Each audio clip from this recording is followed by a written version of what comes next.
अस्सलाम वालेकुम। आज हम मैथमेटिक्स 9 पीटीबी बोर्ड की यूनिट 1 की एक्सरसाइज 1.1 करेंगे। हमारा फर्स्ट चैप्टर है मैट्रिक एंड डिमेरिट्स। हमारी एक्सरसाइज 1.1 का फर्स्ट क्वेश्चन है find the order of the following matrices. जैसे कि आप लोगों को पता ही होगा कि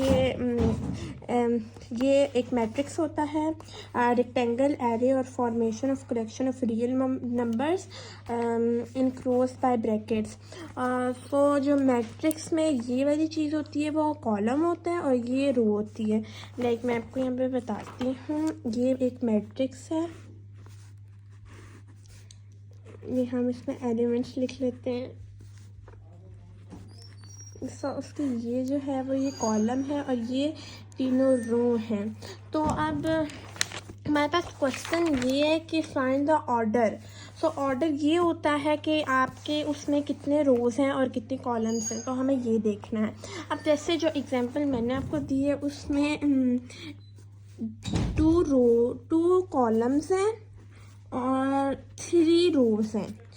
एक और बात कि पहले हम रोज़ लिखते हैं और फिर हम कॉलम लिखते हैं, ये बात आप याद रखेंगे। पहले हम रोज़ लिखते हैं, रोज़, फिर हम बाय कॉलम्स। तो हम अपनी एक्सरसाइज की तरफ चलते हैं कि एक्सरसाइज बुक पे भी हो सकती है, क्योंकि मैंने बुक पे की हुई है।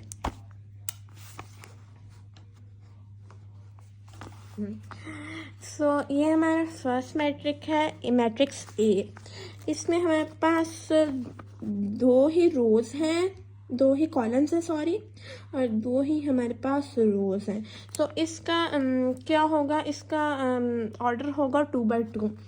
अब जो हमारा मैट्रिक्स बी है उसमें भी हमारे पास सेम ही ऑर्डर है, 2 कॉलम्स हैं और 2 ही हमारे पास रोज़ हैं। उसका भी मैट्रिक्स जो होगा वो होगा हमारे पास 2 by 2। अब ये जो हमारे पास मैट्रिक्स है इसमें हमारे पास एक ही रो है और हमारे पास 2 कॉलम्स हैं।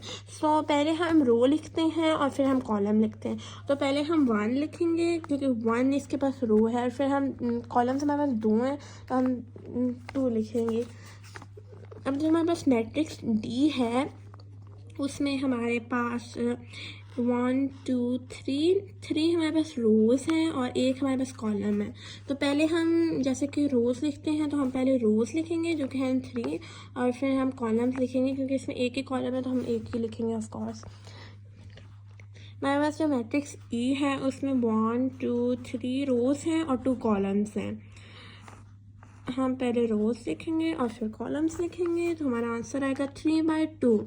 सेकेंडली जो हमारा एफ है उस पर हमारे पास एक ही रो है और एक ही कॉलम है, 1 by 1।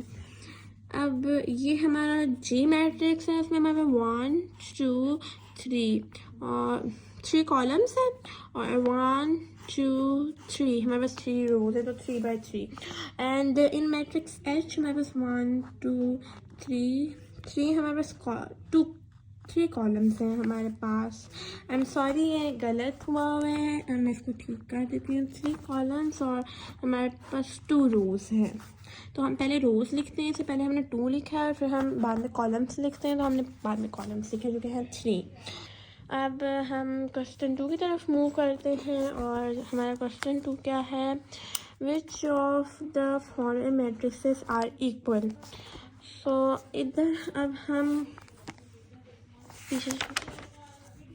इक्वल मैट्रिसेस, इधर ये टॉपिक है हम वो देखते हैं। Let A B and 2 matrices, A is said to be equal to B and denoted by. Matrix 2 matrix तब इक्वल होती हैं जब द ऑर्डर ऑफ ए और ऑर्डर ऑफ बी सेम हो। जब ए का ऑर्डर और बी का ऑर्डर भी सेम हो तब 2 मैट्रिसेस इक्वल होते हैं। दूसरा बात वो होती है, दूसरी बात में मैट्रिक किस तरह इक्वल होते हैं, दूसरा रीज़न ये होता है कि वो दोनों उनकी एंट्रीज इक्वल और कॉरेस्पॉन्डिंग होती हैं। जैसे 1 की जगह 1 है और 4 की जगह 4 है, 3 की जगह 3 है। मैंने ये क्वेश्चन 2 यहाँ पे लिख लिया है, पर ये जो हमारे सॉल्व करने वाले पार्ट्स हैं हम पहले उनको सॉल्व कर लेते हैं। ये हम 5 - 2 होगा तो हमारे पास 3 आ जाएगा। उसके बाद ये हमारे पास जी है, उसको जब हम सॉल्व करेंगे तो हमारे पास 3 माइनस 1 जो है 2 और नीचे 6 आ जाएगा। आई को जब हम सॉल्व करेंगे तो हमारे पास 3 और 5 आ जाएगा। इधर हमारे पास जे है और हम जब जे को सॉल्व करेंगे तो हमारे पास है 4, 6, 0 और 2 आ जाएगा। अब हम देखेंगे कि हमारे इनमें से कौन सी मैट्रिक्स जो हैं हमारी वो इक्वल है। First of all matrix A और matrix C, they are both equal. तो हम ये ऐसे लिखेंगे, matrix A equals to matrix सी।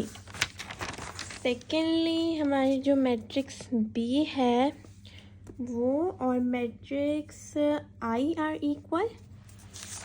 हम लिखेंगे यहाँ पे matrix B equals to matrix I. Then हमारे पास matrix F, H and J are equal.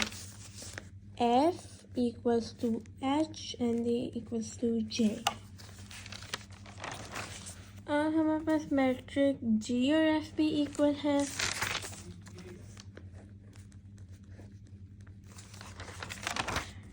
तो हमने अब हमारी कोई मैट्रिक्स नहीं रह गई और हमारी ये सारी मैट्रिक्सेस इक्वल हैं। ये आप देख लें,